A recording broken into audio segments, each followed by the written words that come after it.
ቀይ ባህር በሚመለከት መላው የኢትዮጵያ ሕዝብ የተከበረው ምክር ቤት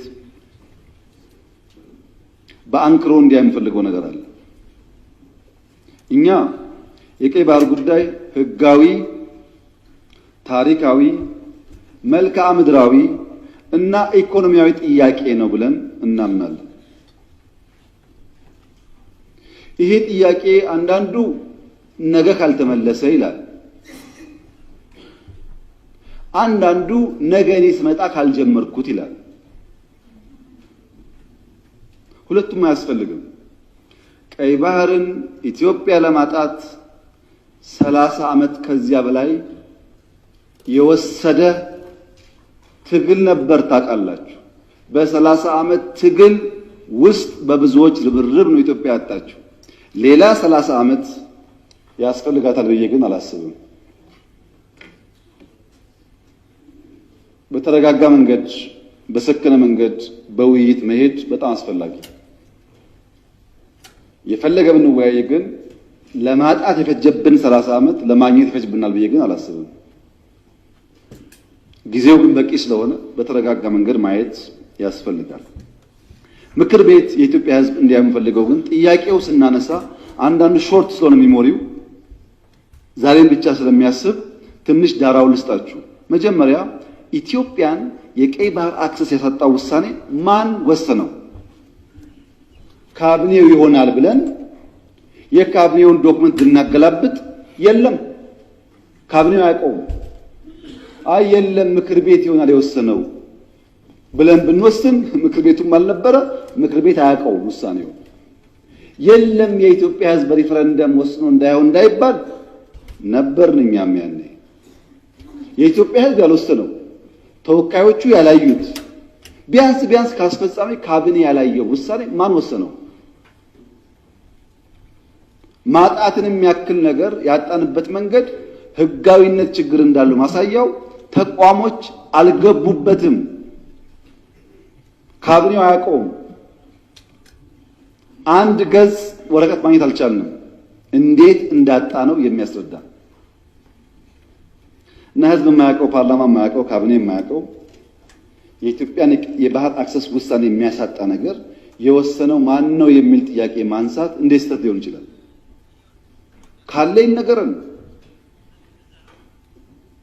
ከሌለ ግን ይሄ ጉዳይ ይሄን አንስቶ እንደ መድፋት አይደለም፣ የህልውና ጉዳይ ነው። ማን ወሰነው? ይሄ ነው ጥያቄው። እዚህ ጋር ሁለት ችግሮች አሉ። አንደኛው የተዛባ ትርክት ውጤት ነው። የሚገባንን መጠየቅ ነውር አድርጎ የሚያስብ የሚገባንን ማንሳት ትክክል አይደለም ብሎ የሚያስብ እሳቤ፣ ይሄ ደግሞ የትርክቱ ውጤት ነው። ግን ለእናንተ ለማስታወስ እንዲሆናችሁ ከግጭቱ በኋላ በኢትዮጵያና ኤርትራ መካከል ሰላም ሲፈጠር መጀመሪያ ነው ወደ አስመራ ተጉዤ በኋላ የኤርትራው ፕሬዝዳንት ወደ ኢትዮጵያ ሲመጡ የመጀመሪያው መድረክ ያደረግነው ሚሊኒየም አዳራሽ ነው። ብዙ ህዝብ አለበት። በላይቭ ቲቪ ሁላችሁ ወይ ነበራችሁ ወይ ሰምታችኋል። ካልሰማችሁ አሁን ገብታችሁ ዩቲዩብ ላይ ስሙት። የመጀመሪያው ስብሰባ አሰብ ነው የሚለው እሳቸው ባሉበት ለህዝብ በሚገባው ልክ የረሳችሁን ለማስታወስ ብቻ ነው። ኤርትራ ስመላለስ አስመራን ካየው በኋላ ከክቡር ፕሬዝዳንቱ ጋር አሰብ መሄድ ፈልጋለሁ ብዬ አሰብ ሄጄ ነበረ። አሰብ ባህሩ ጋር ቆመን ያወራነው ምንድን ነው? ስለ ፖርት ነው። ተመልሳችሁ ማየት ትችላላችሁ። የት? ኤርትራ ምድር ውስጥ። ሶስተኛ የመደመር ትውልድ መጽሐፍ ላይ በግልጽ ጂኦፖለቲክስን አስፍሬ የአሰብ ጉዳይ አስቀምጬ ለኤርትራ ባለስልጣናት በስጦታ ልኬላቸዋለሁ። ሚስጥር እኮ አይደል፣ ያውቁታል። ለሁሉም ልኬላቸዋለሁ። አራተኛ እናንተ የምታውቁት የዛሬ 6 ዓመት 5 ዓመት ባህር ኃይል አቋቁመናል እና ምን እዚህ ውስጥ ነው ባህር አቋቁመን ነው?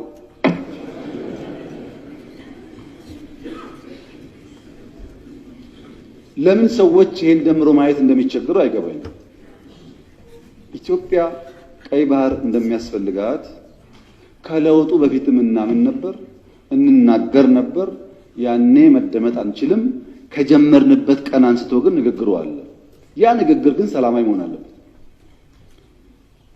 የተከበሩ እንዳነሱት ከኤርትራ መንግስት ጋር ተስማምተን ከዚህ ወደ አሰብ ሄደው መንገድ ጠግነናል እኮ እኛ እንከፍታለን ጠግነን ነበር። ከጠገን በኋላ ችግር አለብን፣ ፖርቱ ተዳክሟል አሉን።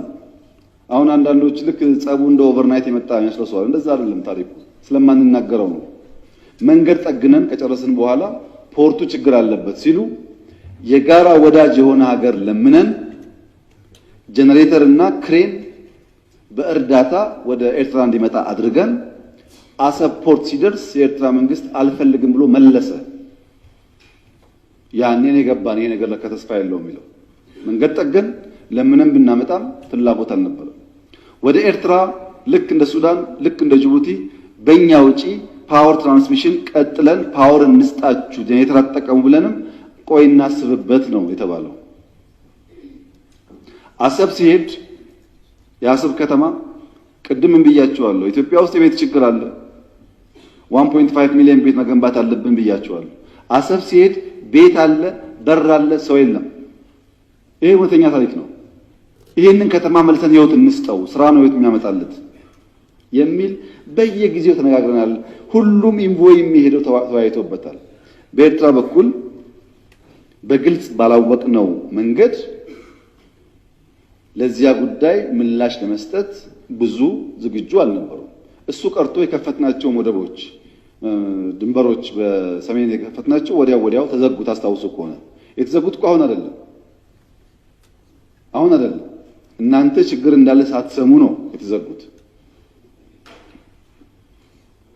እና የኤርትራ ህዝብ አሁንም ወንድም ህዝብ ነው፣ ምስኪን ህዝብ ነው፣ አገሩን ለቆ የተሰደደ ያለ ህዝብ ነው። ከዚህ ህዝብ ጋር በጋራ መስራት መተባበር ፍላጎታችን ነው። በፍጹም የውጊያ መሻት የለንም። በህጋዊና ንግግር ሊፈታ ይችላል ነው። ለብዙ ሀገራት በተናጠል ተናገር ያለው ምክር ቤት መስራት ከፈለገ ግን ለአሜሪካ፣ ለቻይና፣ ለራሻ፣ ለአውሮፓ፣ ለአፍሪካ አሁን በተከበረው ምክር ቤት መግለጽ ፈልገው ነገር የኢትዮጵያ የቀይ ባህር አክሰስ ጉዳይ አይቀሬ ስለሆነ ቅድሚያ የሚሰጠው ሰላምና ንግግር ስለሆነ እባካችሁን ሸምግሉንና መፍትሄ አምጡልን። ይሄው ጥያቄያችን ነው። አሁን ሸመግልላችኋለን ሰላም ያስፈልጋል እያሉ ማዘናጋት ከሆነ ግን ብዙ መሄድ ጉዳዩ አይመስለኝም።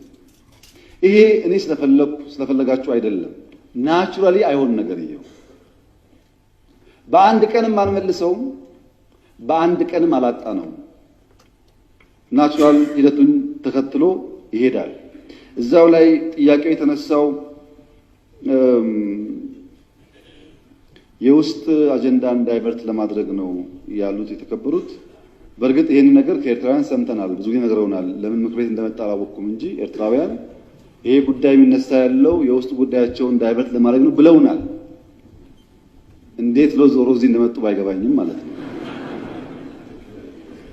እና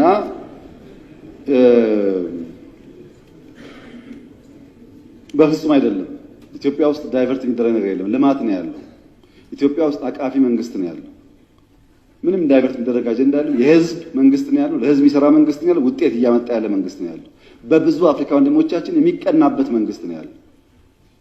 ዳይቨርት ማድረግ ሳይሆን ህጋዊ ባልሆነ መንገድ ያጣነውን ጉዳይ ማን ወሰነው ብሎ መጠየቅ ግን ከማንም ህሊና ካለው ሰው የሚጠበቅ ይመስለኛል።